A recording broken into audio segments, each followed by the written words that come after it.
जय राधा माधव कुंज बिहारी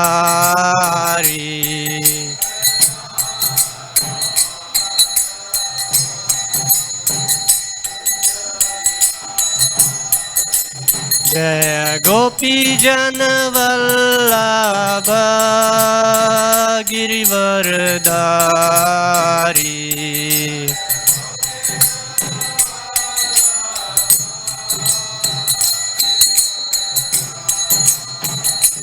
जय गोपी जन वल्लभ गिरिवरधारी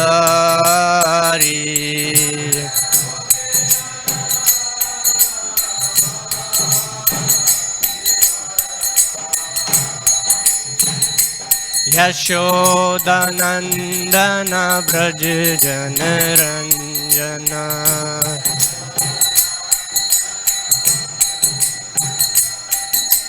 यशोदानंदन ब्रज जन रंजन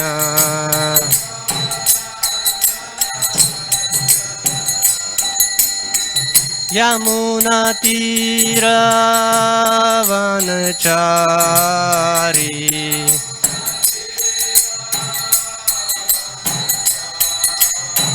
यमुना तीर वनचारी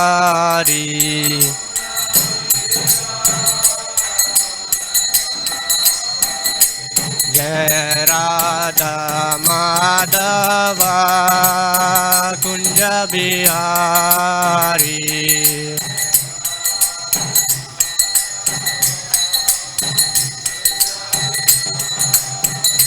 जय Radha Madhav Kunj Bihari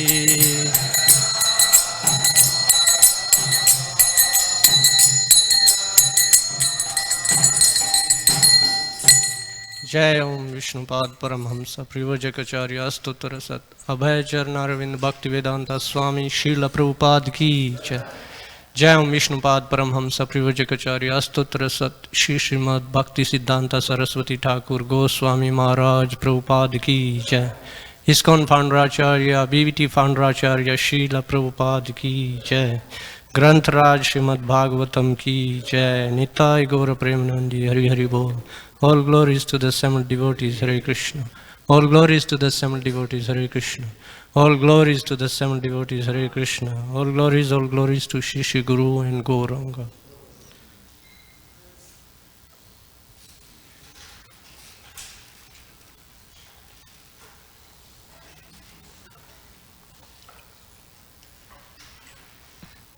Om Namo Bhagavate Vasudevaya.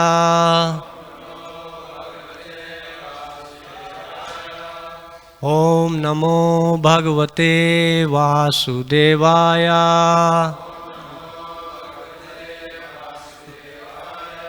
Om Namo Bhagavate Vasudevaya.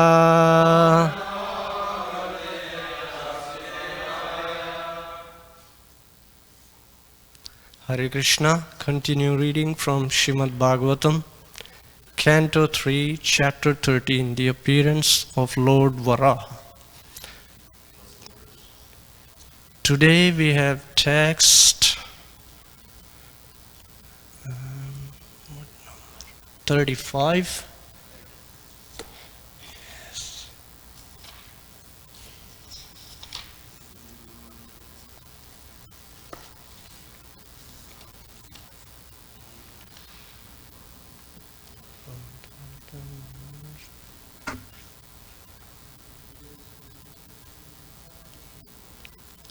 रूपं तवेतन्नानु दुष्कृतात्मनाम्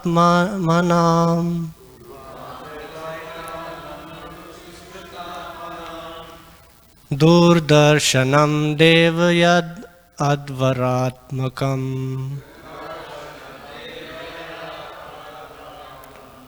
छन्दांसि यस्य त्वचि बर्हिरोमसः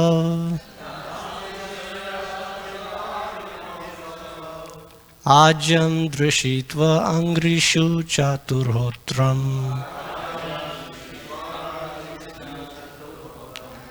रूपं तवेतन्नानु दुष्कृतात्मनाम्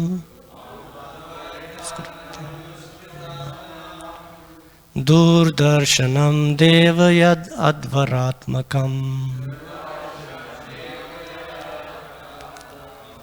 छन्दांसि यस्य त्वचि बर्हिरोमसौ आज्यं दृशित्वा अङ्घ्रिषु चातुरोत्रम् रूपं तवेतन्नानु दुष्कृतात्मनाम्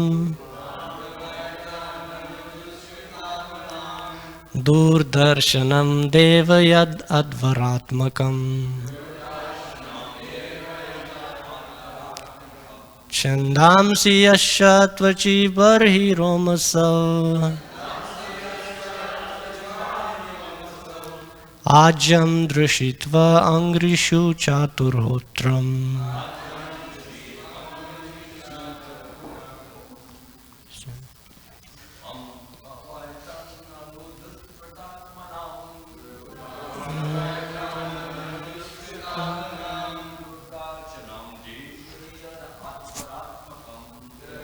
दूरदर्शनं देव यद् अध्वरात्मकम् छन्दांसि यस्य त्वचि बर्हिरोमसौ आज्यं दृशित्वा अङ्घ्रिषु चातुर्होत्रम्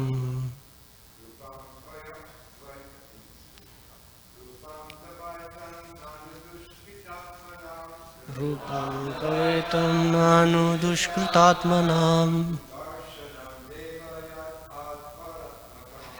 दूरदर्शनं देव यद् अध्वरात्मकम् छन्दांसि यस्य त्वचि बर्हिरोमस्व आज्यं दृशित्वा अङ्घ्रिषु चातुर्होत्रम्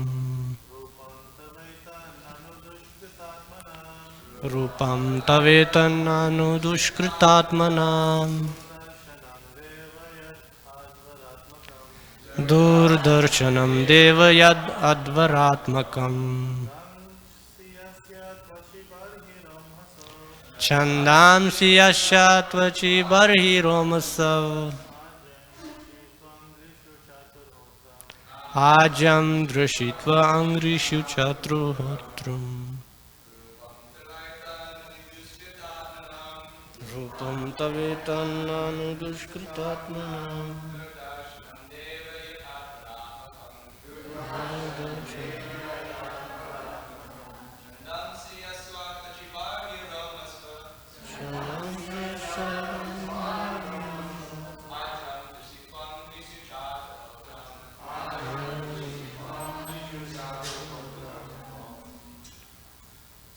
Mataji, please chant.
Rupam, form, tav, your,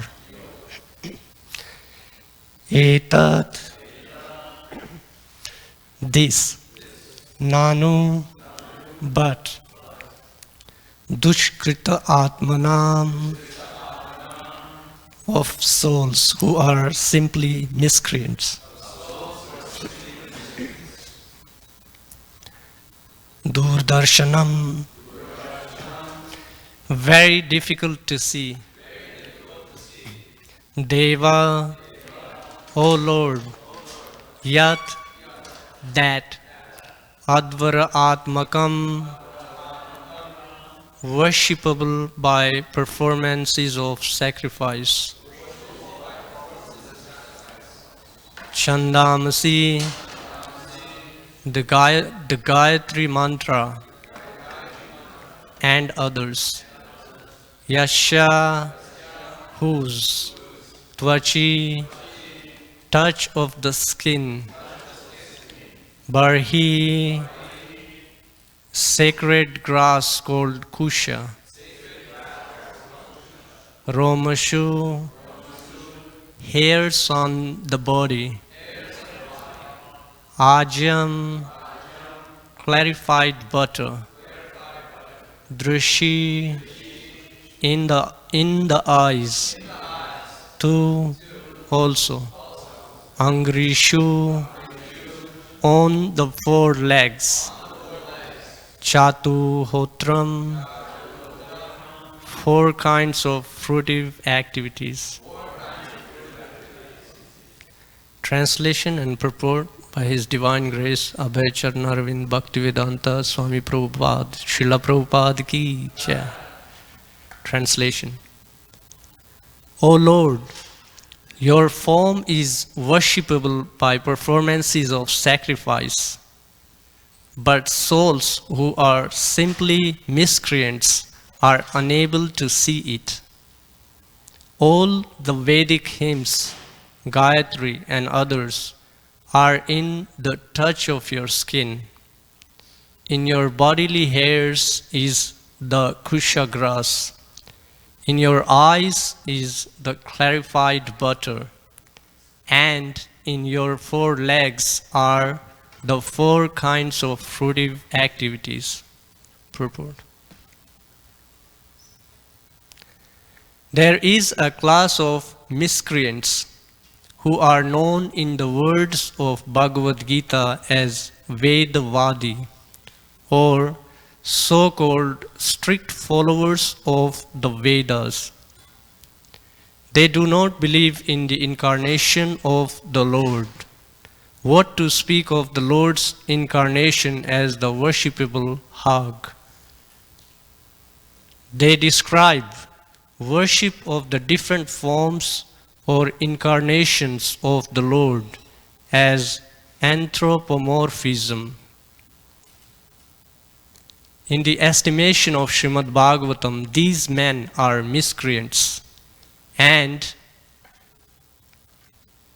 in Bhagavad Gita 7:15, they are called not only miscreants, but also fools and the lowest of mankind.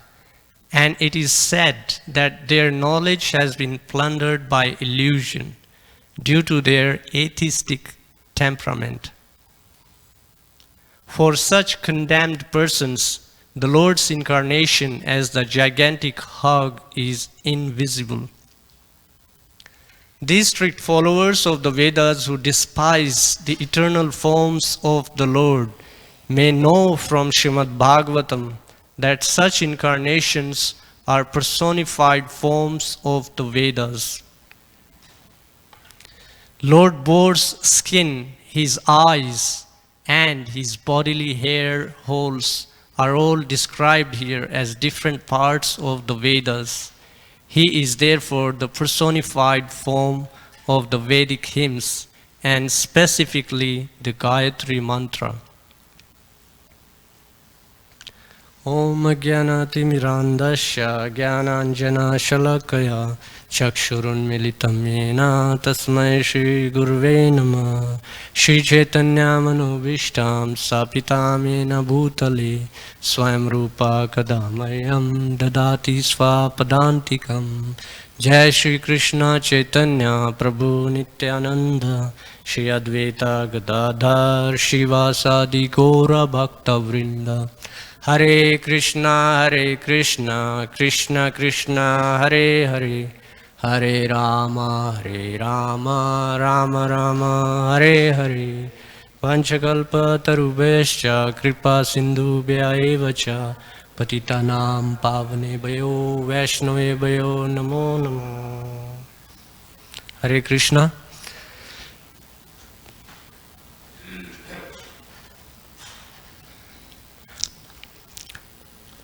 So in this verse, Srila Prabhupada, he is mentioning about the kinds of people who can see the Lord, or rather, the kinds of people to whom the Lord's form is not visible. And he gives reference to verses from Bhagavad Gita where there's a bit more detailed description about that. So sometimes it can be interesting to hear about miscreants, mischievous beings. So I was reading the purport and I thought it would be injustice to not share some of the insights given there by Srila Prabhupada.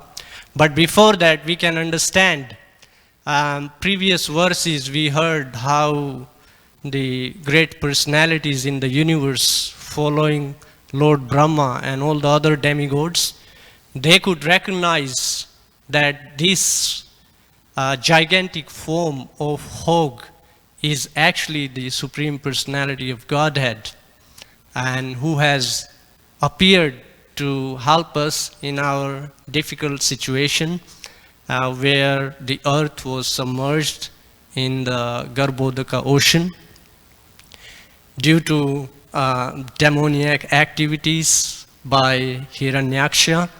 And here is Lord Varaha to help all the demigods fix the situation. So there are always some miscreant beings.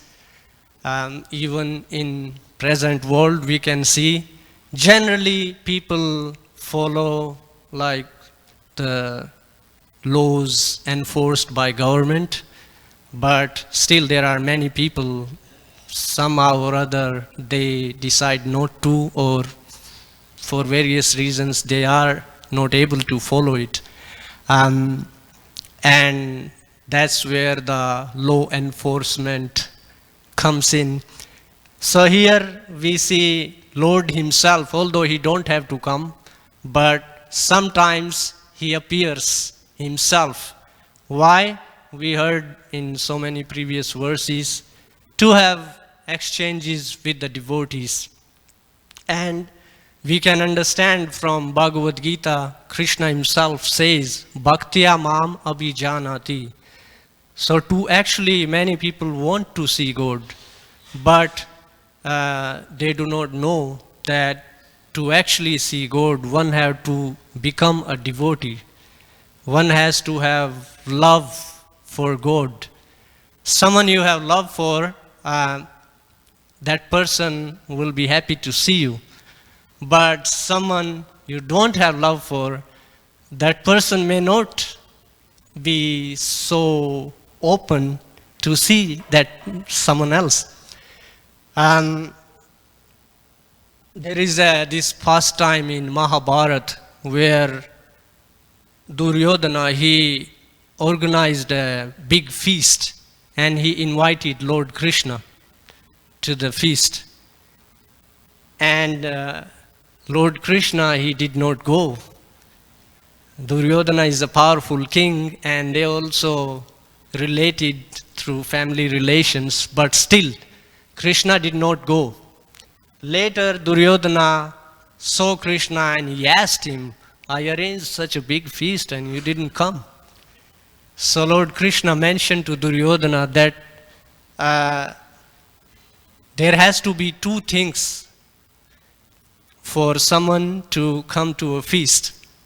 One, the person who is inviting should have love for the person you are trying to invite to your feast.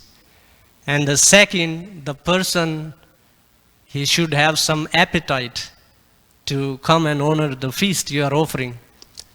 So Lord Krishna told him, you don't have love for me, and I didn't have any appetite. So there was no reason to come. Instead, he decided to go and see his devotee Vidura. And he went to Vidura's home, and there was his wife. They are not like Duryodhana, very opulent. They're living very humbly. But she had some fruits in the home, and she offered some banana fruits to Lord Krishna when he went there. Instead of feeding the actual fruit, in ecstasy of seeing Krishna come to their house, they didn't even invite, but he showed up. And so they were so excited.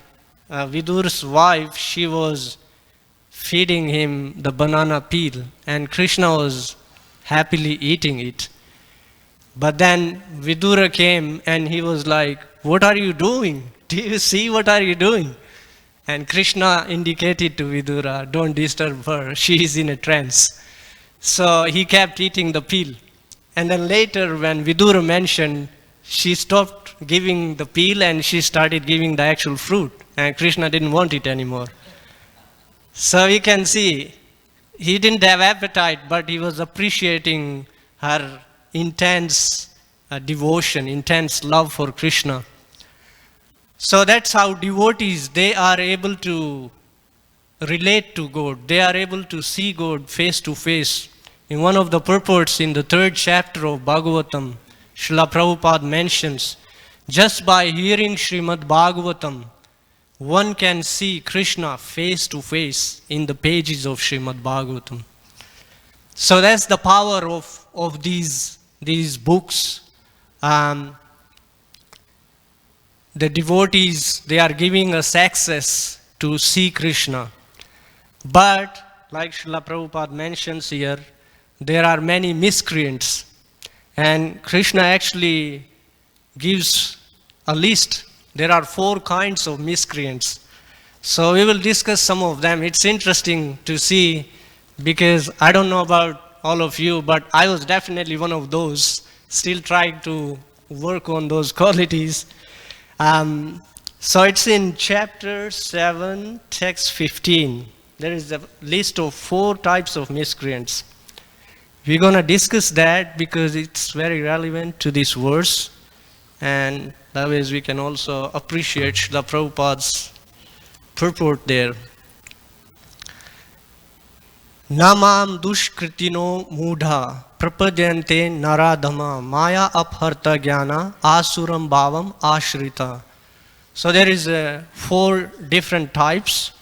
One is first class. First one he gives in the list is the mudas, the complete fools. And a good example of that is the beast of burden. It's an ass. We see an ass, they work very hard all day. Even at night, when they get some sleep, they are scared if their master would kick them and wake them up. So moreover, they do not even know who their actual master is. So there are many people like that, and they do not know who the actual master is. And that's why they are engaged in serving so many different kinds of artificial masters. And hence, they continue like that, stuck in that position. So that's the beast of burden, an ass. What it translates to human beings in this day is that there are people who work very hard, but what do they do with the result of their work? They want to keep the results of their hard work to themselves. And that's what they don't realize. Because of keeping all the result to themselves, they are being entangled more and more in the cycle of samsara. the cycle of birth, death, disease, and all the things that follow. So that's the mudas. And then the next one is the naradamas. So in naradamas, Prabhupada is explaining in the purport that among civilized human beings, there are 4 things that are developed. 3. Social, political, and religious. These 3 kinds of activities are nicely developed among civilized human beings. But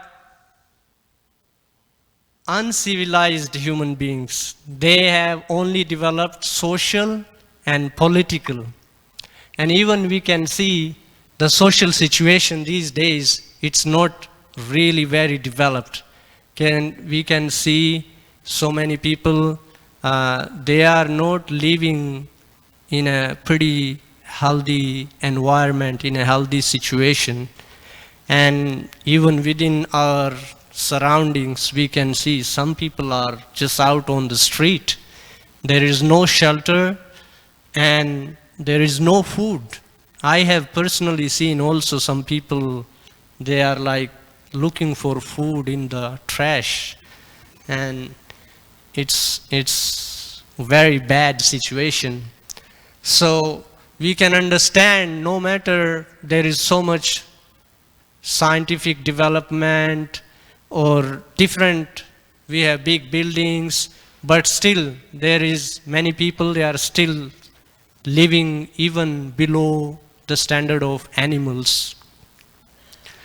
And that's, in the purport, Srila Prabhupada mentions, that's actually 99.9% of humans on the planet. Because he gives example, when a child is in the womb of his mother, he actually realizes that how difficult this environment is to be living in. Practically, one cannot survive in that kind of environment. But by arrangement of Lord, somehow the living entity is being able to survive and grow within the womb of the mother. And they are seeing the difficult condition. The child is actually praying, please help me get out of this place and I will worship you. But this is how this entangling energy works. As soon as the child comes out, he cries for a little bit, realizing, where have I come? Another place of ignorance and bondage. But then there are family members, they come and they make the child feel comfortable, and gradually, the child forgets. He promised to offer worship, to serve the Lord, but the child forgets. So that's the nature of material existence, forgetfulness of our original existence. That's like a prominent feature. You see, many people, they think, oh, I worked hard all day, now I can have some peaceful time, I can have a good sleep. They try to sleep, but you see, sleep is another form of ignorance. When you go to sleep, I wonder, I heard this in one lecture and I started thinking about it. Most people, they want to have a good sleep, right? But have you ever wondered, like, going to sleep is actually going to ignorance. You are completely unaware. Once you go to deep sleep, you are completely unaware of yourself. So that's how most people, they are living their whole life. So that's the Naradamas. They do not know what's the goal, and they just engaged in social and political development. There is no concept of God, no concept of any kind of religion. Then the third category is of the learned, Prabhupada said, learned fellows. And he says, Learned fellows are the great philosophers, poets, scientists, and people in that category. And then, interestingly enough, he says, even among the scholars of Bhagavad Gita, there are people who deny presence of Krishna within the Bhagavad Gita. They give various presentations of Bhagavad Gita and they completely take Krishna out of the Bhagavad Gita. It's the original speaker of the Bhagavad Gita, and they completely take him out. And they give various kinds of presentations of what Bhagavad Gita is and what Krishna means. So that's also there. But he's saying little do they know that this human form is actually made just after the most beautiful form of the Lord. And the fourth category is the people who are openly atheistic. So the atheistic, they say Lord cannot come to this earth, and what they do is, many of them, they even try to present him as something lower than impersonal Brahman. And then there are others. In the purport, Srila Prabhupada says what they do is they manufacture illicit incarnations in the factory of their own brains. So these are the four types of miscreants Srila Prabhupada explains. And in the among the learned fellows, it's interesting Srila Prabhupada mentions about them, because this is, we see most of the acharyas, they talk about this. Because many of even these scholars who comment on the Vedas, they try to present God as someone who has no form. And here we are seeing Lord is showing this amazing form of a hog, and he is helping the devas, the demigods, to fix the situation, to get the earth. So Yamunacharya, in one of the prayers, he says, no matter how many evidences are there for existence of God, but these kinds of miscreants, they are not going to take to it. They are not going to accept it. No matter how many evidences are there, how many things are there that clearly show existence of God, but these kinds of miscreants, they cannot accept existence of God. And the reasons Srila Prabhupada gives in the purport, they are, one is that they are very selfish. The mentality is very selfish. Anything they think of is of their own interest, something that promotes their own welfare or whatever. And their lives are very irregular. And third one is they have no spiritual goals. Of course, if they don't accept existence of God, they cannot have any spiritual goals. So these are the reasons these people are not able to accept or take to understanding of God, take to spiritual practices. But then in the purport, this is in 16th verse in the 7th chapter, Srila Prabhupada says that even all these kinds of miscreants, even they can understand about God. How? He says by making contact with a devotee. And he gives example of Lord Nityananda, how Jagai and Madai, they, by receiving mercy of Lord Nityananda, they could understand Lord Chaitanya. And that's how they could take to bhakti.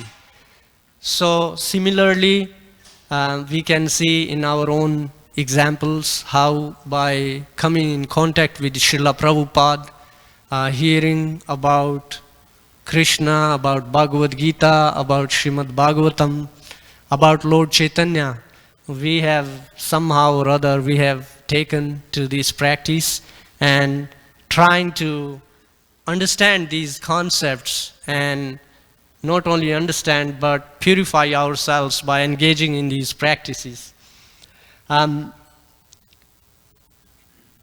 One point Srila Prabhupada mentions is one should not think that it's a very ordinary thing for someone to take to these kind of practices. Especially in Kali Yuga, it's very rare. So one should understand one's good fortune. And the advantage is that when one comes in contact with such pure knowledge, and even if they are like starting to practice, starting to learn, they will be completely free from the touch of material contamination. They will become free from entanglement of the illusory energy. Otherwise, it is not possible to get out of this entanglement in life. And what to talk about when one starts to offer some service is when one starts to offer service, then there is a exchange of affection with the Lord, and that gradually keeps developing as one practices, becomes more purified. And so that's why we have the whole process here, how it is given by Srila Prabhupada. So by engaging in these activities, one can get free from these. Also, in the purport to the 19th verse in this chapter, he mentions that in the beginning, even amongst the practitioners, there can be some trace of impersonalism. But once one makes advancement in the practice, then those impersonal traits, they go away. And one starts to appreciate these kind of transcendental truths. One starts to appreciate the form of the deity. One starts to appreciate and understand how the Lord comes and he performs these different activities. So, just one more point. So here it's the demigods, they are offering beautiful prayers, and they are saying the Lord is worshipped by performance of sacrifice. So even the sacrifices, they can be performed for various reasons, but Sukadeva Goswami, he tells what's the sacrifice to perform for the current times. Gives krite yadhyayato vishnum tretayam yajato makhai dvapare pricharyayam kalo tad hari kirtanat. In the 11th canto in Srimad Bhagavatam, there is another verse where it refers to Lord Chaitanya, how Lord Chaitanya introduced the Sankirtan of chanting names of Krishna. Krishna Varnam Tvisha Krishnam Sango Pangastra Parshadam Yagge Sankirtana Prayar Yajantihi Sumedasha. So Lord Chaitanya, he gave a very simple process by coming together and chanting names of Krishna. Hare Krishna, Krishna Krishna, Hare Hare, Hare Rama, Rama Rama, Hare Hare. One can attain all perfection that is attained in Satya Yuga by engaging in thousands of years of meditation, and in Treta Yuga by performing elaborate sacrifices which we cannot perform these days. We do not have those kind of facilities. Even when Yudhishthira Maharaj, he performed the Rajasuya Yagya, Arjuna, he went all over and he brought so much wealth so the sacrifice can happen. So we can imagine what is our strength to accumulate those kind of resources to perform those elaborate sacrifices. And but everyone can participate in chanting of Hare Krishna. In explaining about chanting, Srila Prabhupada mentions that you only need two things: the tongue to chant the mantra and ears to hear. And everyone, or at least most people, have those two things. You don't need to think what's going in the mind or what's happening.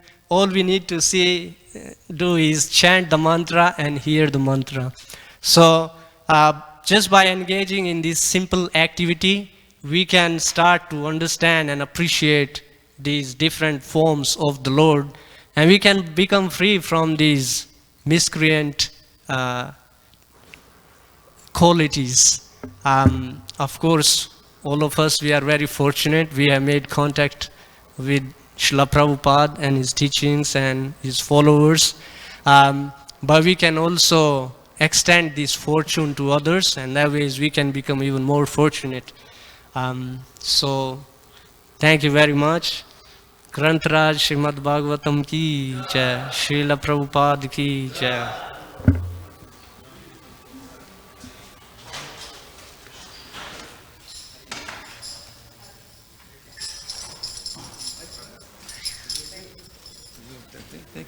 I wasn't very prepared for this.